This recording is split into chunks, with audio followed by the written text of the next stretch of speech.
bom dia a todos. Então, hoje nossa aula vai ser sobre caracteres e conceitos de semelhança. Eu sou o professor Pedro Cordeiro Estrela, do Laboratório de Mamíferos aqui da Universidade Federal da Paraíba.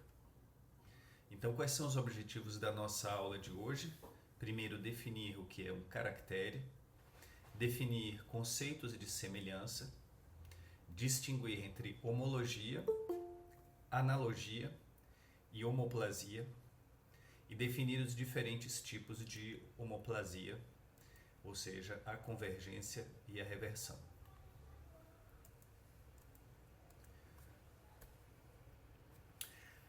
A hipótese inicial de Darwin, no seu livro Da Origem das Espécies, é que a semelhança dentro das espécies ela é devida à ascendência, ou seja, à origem comum e à transmissão de características hereditárias para os descendentes. O corolário, ou seja, uma conclusão que a gente pode tirar dessa hipótese, é que se a transmissão dessas características é hereditária genealógica, a gente consegue reconstruir a filogenia, ou seja, a relação de parentesco entre os organismos, analisando essas características hereditárias. Quando a gente analisa as características de organismos, a gente pode isolar conceitualmente algumas em caracteres. Os caracteres são, então, atributos observáveis de organismos. Quando a gente diz observável, a gente utiliza esse conceito num sentido amplo. Isso pode requerer um equipamento, não quer dizer que seja observável somente com os olhos nus. A gente vai utilizar um exemplo comparando a dentição de sirênios e humanos. Essa é a classificação dos sirênios viventes e extintos recentemente. Os sirênios pertencem à classe mamália, à ordem Sirenia, né? Então a gente viu rapidamente nas últimas aulas ordens de mamíferos, né? Então a gente tem os roedores, a ordem Rodência, a ordem carnívora dos carnívoros.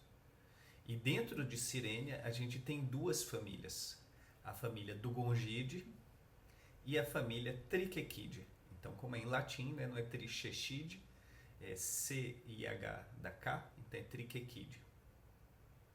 Dentro dos Dugongidae tem duas espécies, né? O dugongo, a espécie se chama dugong dugong, está aqui essa foto do dugongo em A, e Hydromales gigas, que é a vaca de Steller, que tem uma cruzinha latina aqui, porque ela é uma espécie extinta na natureza. Quer dizer, ela é extinta inclusive fora da natureza. A gente tem a família Triquequidae, e Triquequidae tem atualmente 3 espécies: Triquecus manatus, o peixe-boi marinho, aqui, B; Triquecus inunguis, o peixe-boi amazônico, aqui; e Triquecus senegalensis, o peixe-boi africano. A distribuição geográfica dos sirênios viventes é a seguinte: a gente encontra aqui em vermelho o peixe-boi marinho, Triquecus manatus. Então a gente encontra, por exemplo, o peixe-boi marinho aqui na Paraíba, né? A gente tem uma unidade de conservação dedicada à proteção do peixe-boi marinho aqui na Paraíba, que é a área de proteção ambiental da Barra de Mamanguape, onde a gente pode ver esse sirênio em vida livre. Então, historicamente, o peixe-boi marinho ia da Bahia até a Flórida. Atualmente ele vai de Alagoas, né? Ele é encontrado de Alagoas até a Flórida, então ele é encontrado no Caribe. É uma espécie ameaçada de extinção. A gente encontra o peixe-boi amazônico, Triquecus inunguis, aqui em azul, na bacia amazônica, é outra espécie ameaçada de extinção. O peixe-boi africano, Triquecus senegalensis, aqui na costa leste da África, e o dugongo, que é encontrado aqui na costa, na costa oeste da África, o peixe-boi africano, e na costa leste da África, no Oceano Índico, aqui na costa da Austrália, na Indonésia, Filipinas, né, na costa da China, Tailândia, Vietnã, Laos, a gente encontra aqui o dugongo. Eu falei Vietnã, mas não é Vietnã não aqui. O Hydromalis gigas, ou a vaca de Stella, é um peixe-boi, um sirênio, né, extinto na natureza. Então, deixa eu só voltar aqui. Então, os sirênios, eles são os únicos mamíferos aquáticos herbívoros, né? Ao contrário dos cetáceos, que são as baleias e os golfinhos, e os pinípedes, que são as focas, morsas, elefantes e lobos e leões marinhos, eles são todos carnívoros, né? Então, os sirênios são os únicos mamíferos aquáticos herbívoros. A vaca de Stella, ela foi descoberta em 1741 por Vitus Bering. Então, Vitus Bering foi também o descobridor do Estreito de Bering, que fica aqui entre a Rússia e o Alasca, né? Então, ele descobriu o estreito e descobriu também a vaca de Stella. E a vaca de Stella foi descrita pelo naturalista Georg Wilhelm Steller e foi extinta muito rapidamente, né, poucos anos depois da sua descoberta, pela caça, né? Então caçaram esse animal até a sua extinção. Aqui vocês têm um esqueleto completo, né, da vaca de Stella, uma foto aqui do Museu de História Natural de Londres, e aqui tem uma comparação do tamanho dos crânios da vaca de Stella, que é esse crânio daqui, do peixe-boi marinho e aqui do dugongo. Os sirênios são um grupo que é conhecido desde do Eoceno, há 50 milhões de anos atrás. Então, no registro fóssil, a gente tem um registro deles há 50 milhões de anos. E um desses registros mais antigos é Protossiren. Esse é um gênero de sirênio aquático encontrado há 46 milhões de anos atrás. Aqui tem a referência, se vocês quiserem consultar. E abaixo tem uma reconstrução mostrando que há 46 milhões de anos atrás os sirênios, né, tinham membros posteriores. Vocês podem ver que atualmente, né, os sirênios eles têm membros anteriores que são transformados em nadadeiras, né, e perderam os membros posteriores devido a essa vida aquática que eles têm atualmente. Na figura abaixo, a gente tem uma figura que representa os dentes superiores, então os dentes que estão na maxila superior, esse daqui de cima, de humanos, aqui Homo sapiens, e dos mamíferos sirênios, Protossiren, que é esse animal aqui que eu mostrei para vocês, o dugongo, que é o peixe-boi asiático, né? E o Triquecos, que é o gênero do peixe-boi, dos peixe-bois africano, do peixe-boi marinho e do peixe-boi amazônico, né? Todos eles são gênero Triquecos. O que a gente nota aqui? A gente tem aqui no Homo sapiens, nos homens, os dentes incisivos, aqui os dentes caninos, os dentes premolares e os dentes molares.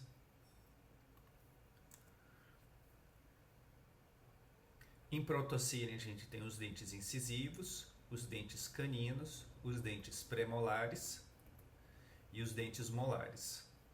E no dugongo a gente tem os dentes incisivos, os dentes molares, e em Triquecos a gente tem apenas os dentes molares.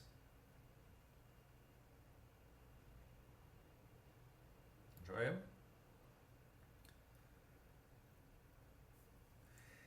Um exercício que é importante vocês realizarem em casa é caracterizar semelhanças e diferenças que são observáveis entre os dentes das 4 espécies. E o que vocês podem observar? O que é importante dentro dessa observação é que essa observação seja científica e que vocês formalizem e codifiquem as observações em um protocolo de observação e descrição que seja reprodutível. A reprodutibilidade, né, segundo o Inmetro, é o grau de concordância entre os resultados das medições de um mesmo mensurado, efetuada sob condições variadas de medição, como efeito do equipamento ou efeito do operador. Isso é muito importante na medida em que vocês, como cientistas, né, vão ter que produzir observações que possam ser observadas por outros cientistas. Então é muito importante que vocês consigam montar um protocolo de descrição que seja reprodutivo.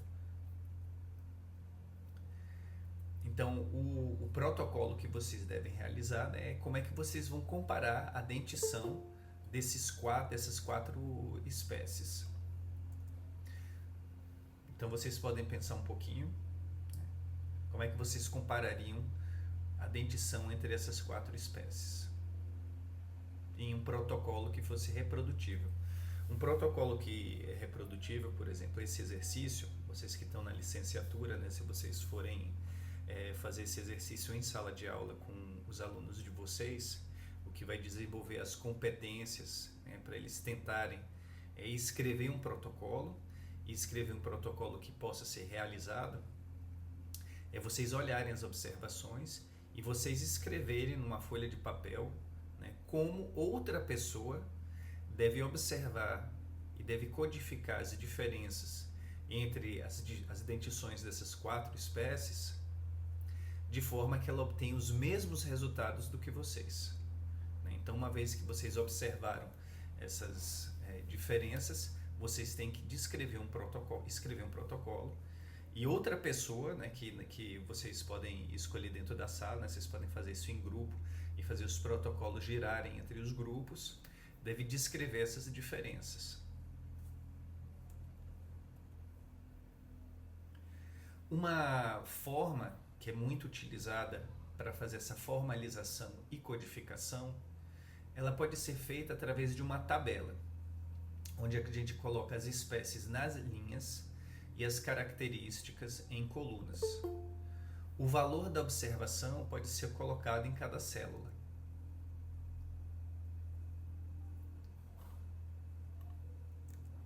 Então, por exemplo, vocês podem colocar as características individualizadas, que são chamadas de caracteres, e os valores que os caracteres podem assumir são os estados de caractere. Então, por exemplo, a gente poderia definir um caractere, né, um protocolo, onde a gente vai dizer nosso caractere vai ser o número de molares. E os estados dos caracteres, eles podem ser 4, 6 e 14. A gente vai voltar na figura aqui. Então, qual o número de molares que a gente encontra aqui em Homo sapiens, nessa figura? Então, 1, 2, 3, 4.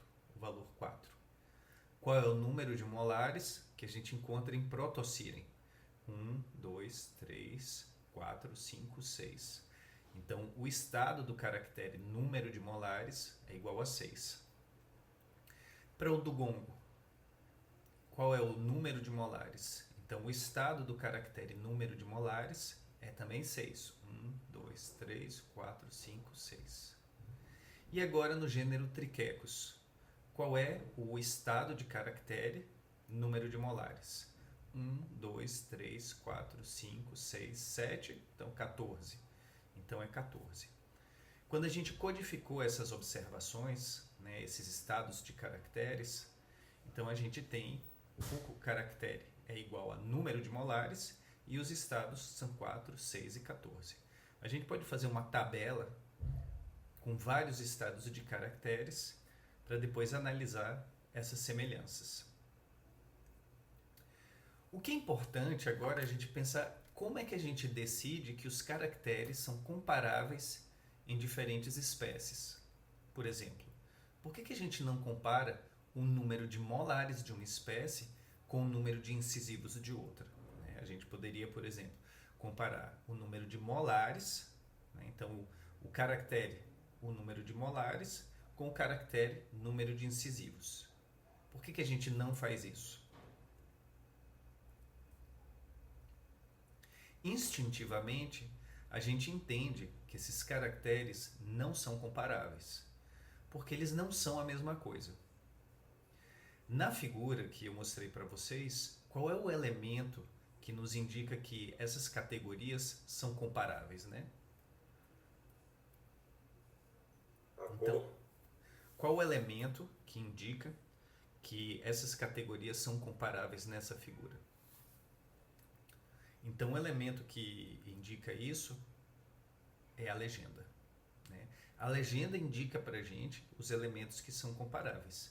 Então, os incisivos são comparáveis entre si, os caninos são comparáveis entre si, os premolares são comparáveis entre si e os molares são comparáveis entre si. Então, as legendas e as cores indicam para a gente os caracteres que são comparáveis. Mas por que esses caracteres são comparáveis? Então, tenta elaborar uma hipótese, né? Por que vocês acham que esses caracteres são comparáveis? Então, a pergunta principal aqui é por que incisivos ou molares de Homo sapiens são comparáveis com incisivos ou molares de sirênios? A resposta simples a essa pergunta é porque eles são semelhantes. No entanto, no século XIX, vários pesquisadores detalharam mais essa noção de semelhança e concluíram que a gente podia ter pelo menos 3 tipos de semelhança que não são exclusivas entre si, ou seja, elas podem ser semelhanças que acontecem ao mesmo tempo. O primeiro tipo de semelhança foi a homologia. Então, a homologia é um conceito de semelhança. E a homologia diz que 2 caracteres de espécies diferentes são homólogos se eles forem herdados de um ancestral comum. Então, esse é o nosso primeiro conceito de semelhança. Dois caracteres são semelhantes se eles foram herdados de um ancestral em comum. Outra categoria de semelhança é a analogia. Então, 2 caracteres são análogos. Então, 2 estados de caracteres são análogos se eles possuem a mesma função. Então, nesse conceito, a analogia, 2 estados de caracteres são semelhantes